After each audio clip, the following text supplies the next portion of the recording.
Hey, this is John Bell with the podcast Eat the Oligarchy.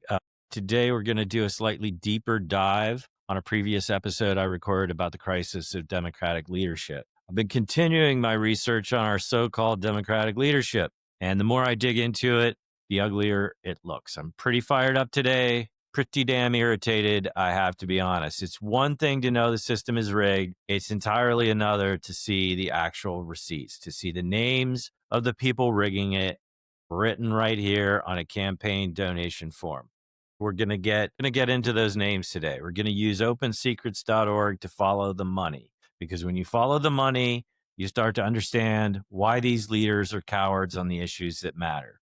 You understand why they'll never fight for a livable minimum wage, and why they give unquestioning, unconditional support to a foreign government committing war crimes, even when it makes us complicit. This isn't just about calling them out. This is about understanding who they really work for, so we can decide whether to fire them. So let's get into it. Let's start at the top with Senator Minority Leader Chuck Schumer. The man loves to call himself the senator from Brooklyn, but his donor list tells you he's actually the senator from Wall Street. This is the guy who's supposed to be the firewall against the MAGA agenda. This is the guy we're told to trust. Okay. So let's see who trusts him with their money. I'm looking at his top contributors from the last few years, and I'll be honest, it really, really disturbs me. Number one, the Blackstone Group. Let me be blunt. These are greedy fucking bastards. The CEO, Steven Schwartzman, is a real piece of work. He's MAGA through and through, and he gives more to Republican causes than he does to Democrats. So why is a top Trump fat cat and MAGA fascist the number one donor to the Senate Majority Leader? Why? Because Blackstone's a private equity parasite. They are one of the firms leading the charge in buying up single-family homes, turning our neighborhoods into corporate rental properties, and pricing working families out of the American dream. They prey on distressed assets, which is a fancy way of saying they profit from misery. So when it comes time to vote on regulating the housing market or protecting renters, who do you think Chuck Schumer is listening to? You or the guy who signs his biggest checks? It's a freaking joke. Number two, NextEra Energy. This is one of the largest electric utility companies in the country. They talk a big game about green energy, but they're still a massive, massive player in natural gas. They're a petroleum interest, plain and simple. And you wonder why Democrats talk a good game on climate change, but the action is always slow, always compromised. This is exactly why. Because leaders like Schumer are taking huge checks from the very energy companies that have spent decades polluting our planet and lying about it. They're not going to bite the hand that feeds them. They'll give us a strongly worded letter while the planet burns because their donors are selling the gasoline. Number three, Paul Weiss et al. This is one of those big shot corporate law firms.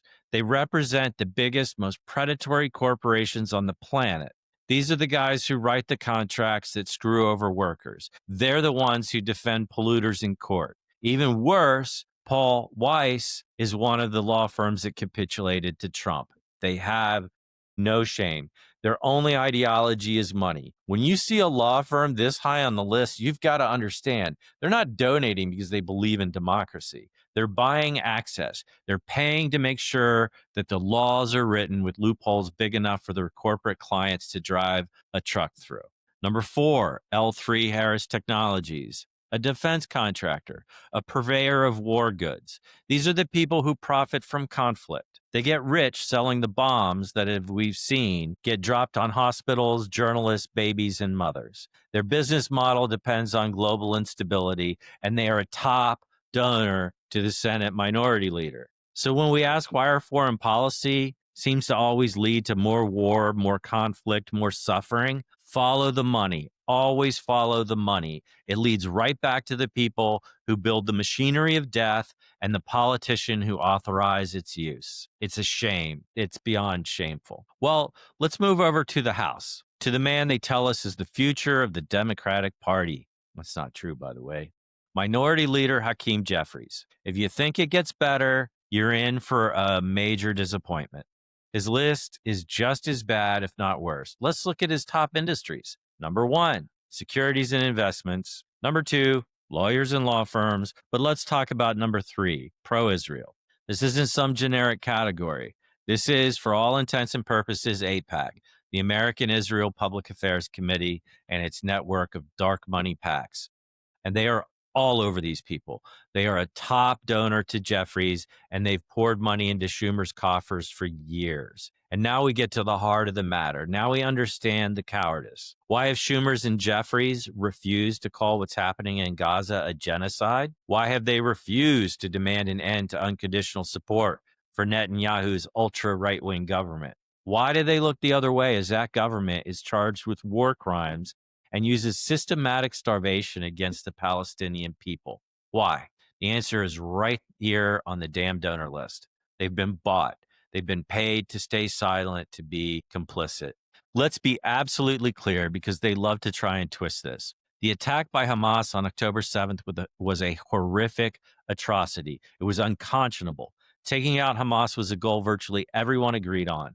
But two things can be true at once. Acknowledging that horror does not justify the systematic slaughter of tens of thousands of civilians that followed. It does not justify flattening an entire territory with U.S.-made bombs. It does not justify the murder of journalists and aid workers and the destruction of hospitals. And it sure as hell doesn't justify doing it to protect a corrupt criminal leader like Benjamin Netanyahu. This is the part they don't want you to talk about. Netanyahu's regime had intelligence about the Hamas attack and did nothing. His government and its predecessors supported the funding of Hamas for years through intermediaries, thinking that they could control them. He is doing this now, perpetuating this massacre to escape accountability for that failure and for his own criminal corruption trials. And our leaders, bought and paid for by AIPAC, are running cover for him. They are using your tax dollars to fund a foreign leader's desperate, bloody attempt to stay out of prison. So I have to ask, how the fuck does this advance the interests of the American people?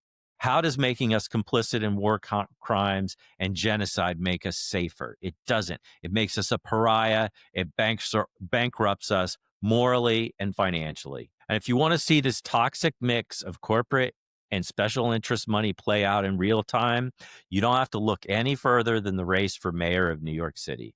You have a charismatic, dynamic young leader, Zoran Mandani, who is astonishingly popular among a broad swath of voters, especially young voters. He came out of nowhere and absolutely whooped a corrupt, out-of-touch fossil like Andrew Cuomo in the primary. And what is the Democratic leadership's response? Jeffries and Schumer would love for Mamdani to just go the fuck away. They're trying actively to tank him by withholding their endorsements. Why? Let's start with the obvious. Remember all that AIPAC money we just talked about? Mamdani has the audacity to demand policy change and to call into question what Israel and the IDF are doing in Gaza. So AIPAC is burning up their fucking cell phones saying, don't you dare endorse Mamdani. But it's not just AIPAC. It's their real bosses, BlackRock, Blackstone, Apollo. Mamdani's entire platform is about housing affordability, about taking on the real estate parasites that are bleeding that city dry. And the country. He supports affordability at the expense of corporate profits. He is a direct and existential threat to their business model. This isn't just about one race. This is about the Democratic establishment's playbook. They are hostile to and seek to undermine the progressive wings of their caucus because the progressive wing is a threat to their donor base. So who did Schumer and Jeffries prefer? They'd rather deal with a corrupt piece of shit like Eric Adams, a creature that can be bought by their same special interests. They prefer the corrupt machine politician that they can control over a dynamic leader who actually represents the people. They're actively trying to tank a charismatic, popular young leader to protect a corrupt system and the billionaires who fund it. That tells you everything you need to know about who they are and who they serve. Let's talk about the rest of the rogues gallery, shall we? Once you understand the Mamdani betrayal, the rest of Jeffrey's donors just complete the disgusting picture. Let's go back to his top corporate donors. Number 1 is BlackRock. Number 2 is Apollo Global Management, another bunch of private equity parasites that are equally as bad as BlackRock. You think a guy funded by Apollo is going to fight to raise the federal minimum wage? You think he's going to lift a finger to strengthen unions? Get real. His donors would have his head. Not to mention Leon Black, the primary founder of Apollo, was Jeffrey Epstein's primary source of wealth. These are the people our proposed leader chooses to associate with. Unbelievable. Number 3, MetLife, an insurance company, another bunch of parasites. Number 4, Lockheed Martin, a defense contractor, more war profiteering, more death merchants buying influence. The list for both Schumer and Jeffries is the same. Wall Street, private equity, corporate lawyers, and the military industrial complex, and the special interests that demand complicity in war crimes. These are not the donors of a party that represent the working people. These are the donors of the oligarchy. Look, I know this is bleak. It's infuriating, but we cannot afford to be demoralized. We've got to get angry, but we've got to get smart.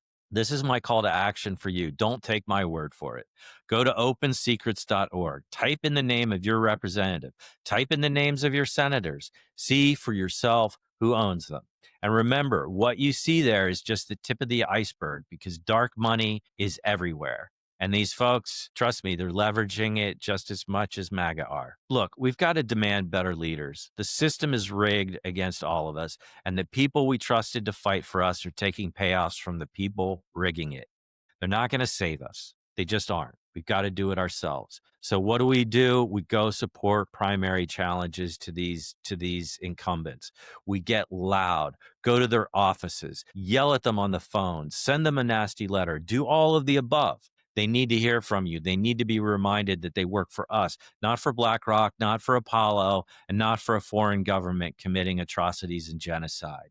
This is our last chance. If we don't take back the reins now, we're going to live in the hellhole these people are building for us for decades and maybe more. We need to take down the oligarchy and their minions before it's too late.